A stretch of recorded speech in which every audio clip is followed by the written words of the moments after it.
इस कहानी के लेखक हैं संजय कांबले। चार दोस्त अंधेरी रात में एक तालाब के किनारे बैठे थे। तालाब के चमकीले पानी में पूनम के चांद का अक्स काफी लुभावना नजर आ रहा था। बीच बीच में काले बादल चांद को अपनी आगोश में लेकर आगे निकल जाते। सभी दोस्त हंसी मजाक कर रहे थे। बीच में बहुत सारी खाने की चीजें और शराब भी रखी हुई थी। सभी दोस्त मिलकर बड़ी चाव से उन चीजों पर हाथ साफ कर रहे थे। भाई कोई डरावना किस्सा सुनाओ ना। और राकेश किस्सा सुनाने लगा। रात के करीब 1 बजे थे। आधी रात का वो समय, साथ ही हल्की बूंदाबूंदी देखकर लग रहा था कि जोरों की बारिश होने वाली है। शहर की सुनसान सड़क पर एक ऑटो चलता हुआ दिखाई दे रहा था। ऑटो ड्राइवर हल्की सीटी बजाते अपने मोड में था कि तभी सड़क की एक तरफ कोई खड़ा नजर आया। ऑटो नजदीक ले जाते हुए ऑटो ड्राइवर ने पूछा, कहाँ जाना है? अगली नुक्कड़ पर। और वो महिला ऑटो में सवार हो गई और कुछ ही देर में उनकी ऑटो दोबारा उस सुनसान सड़क पर चलने लगी। ऑटो में बैठे उस औरत का पल्लू धीरे धीरे रिक्शे से बाहर जाते हवा में लहराने लगा।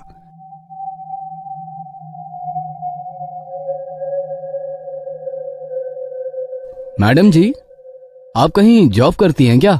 नहीं तो क्यों? मतलब आप इतनी रात को इस सड़क पर खड़ी थी, इसलिए पूछा। वैसे आपको जाना कहाँ है? आगे नुक्कड़ पर जो पीला बंगला है ना, मैं वहीं रहती हूँ।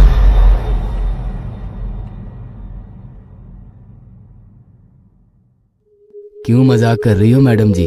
बताइए ना, आपको कहाँ जाना है? मैं मजाक नहीं कर रही हूँ, मैं उसी बंगले में रहती हूँ, अकेली। पर उस बंगले के बारे में मैंने तो कुछ अजीब सी बातें ही सुन रखी है। अजीब सी बातें? जैसे कि? मतलब उस बंगले में कोई बुरी आत्मा रहती है जो लोगों को जान से मारती है। अल्लो, मेरा बंगला भी आ गया। ऑटो उस बंगले के गेट के बाहर आकर रुक जाती है। ऑटो वाला धीरे से अपना सर ऑटो से बाहर निकालकर बंगले की ओर देखता है। बंगला काफी अजीब डरावना लग रहा था, जैसे कोई वीरान खंडहर हो। ऑटो से नीचे उतरकर वो महिला अपनी पर्स टटोलने लगी। भैया 2 मिनट रुको, मैं पैसे लेकर आती हूँ। इतना कहकर वो औरत गेट खोलकर बंगले के भीतर चली गई। ऑटो ड्राइवर के पास रुकने के अलावा कोई चारा ना था। वो डरा सहमा सा उस बंगले को निहार रहा था। मैडम के बंगले के अंदर जाते ही लाइट शुरू हो गई और कुछ सेकंड बाद दूसरे मंजिल की लाइट भी शुरू हो गई।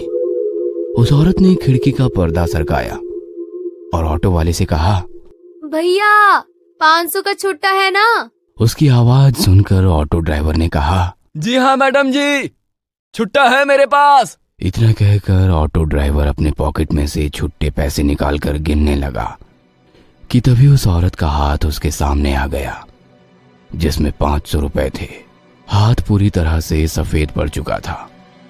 ऑटो वाले ने उस औरत की तरफ देखा और उसकी जुबान जैसे हलक में अटक गई, क्योंकि वो औरत अभी भी बंगले के भीतर खिड़की में खड़ी थी। उसका लंबा हाथ बंगले से निकलकर उस ऑटो ड्राइवर के पास पहुंच चुका था। उस औरत की लाल आंखें उसे लगातार घूरे जा रही थी। उसका डरावना रूप देखकर ऑटो ड्राइवर ने झट से ऑटो स्टार्ट की और बिना पीछे मुड़े तेजी से निकल गया। अरे फिर उस ऑटो ड्राइवर का क्या हुआ? क्या होना था?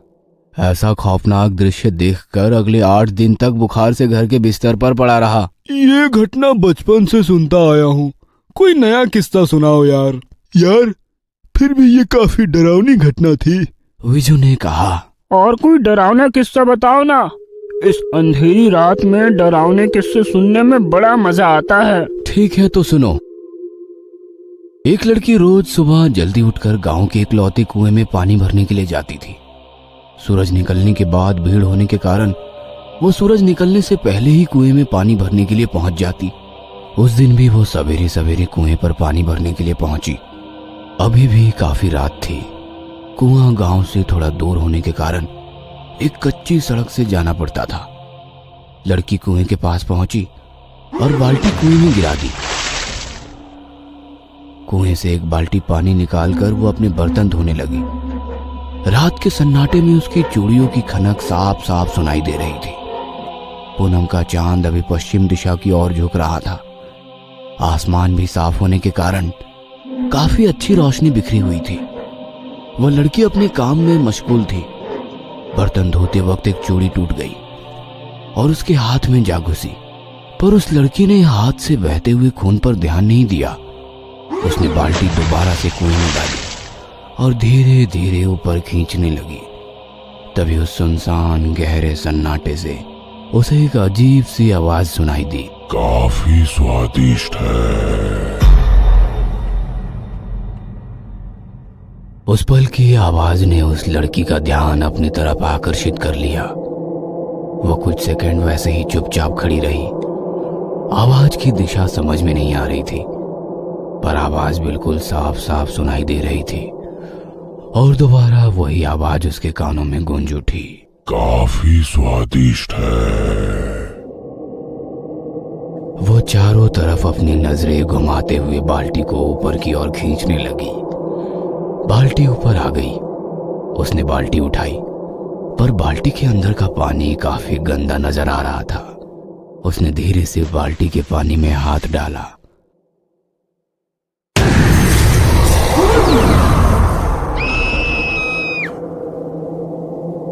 डर के मारे उस लड़की के मुंह से चीख निकल गई। उसने उस बाल्टी को वैसे ही कुएं में फेंक दिया और भागने की कोशिश में बाल्टी की रस्सी उसके पैर में अटक गई और वो धड़ाम से नीचे गिर गई। वह लड़की काफी डर गई थी।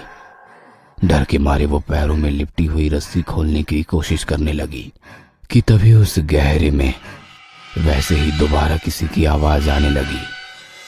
आवाज धीरे धीरे गूंजने लगी, जैसे कोई कुएं की दीवारें चढ़कर ऊपर आ रहा हो। इस तरह की आवाजें।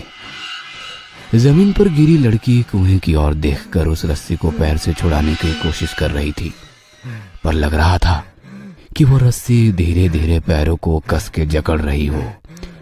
वह लड़की काफी डर गई थी। उसके दिल की धड़कनें उसको खुद भी सुनाई दे रही थी। बदन पसीना पसीना हो गया था। आंखों में मौत का खौफ साफ साफ दिखाई देने लगा। जैसे तैसे वो रेंगते हुए वहां से दूर जाने की कोशिश करने लगी और अगले ही पल सब कुछ शांत हो गया। न किसी की आवाज, न कोई आहट। बिल्कुल खौफनाक सन्नाटा चारों ओर फैला हुआ था। उसने अपनी खौफ भरी नजरों से कुएं की ओर देखा। वहां पर उस जगह कोई भी नहीं था। वह अकेली वहां पर थी। वो लड़की दोबारा अपने पैरों में अटकी रस्सी छुड़ाने की कोशिश करने लगी और फिर एक अजीब सी आवाज उसके कानों पर पड़ी।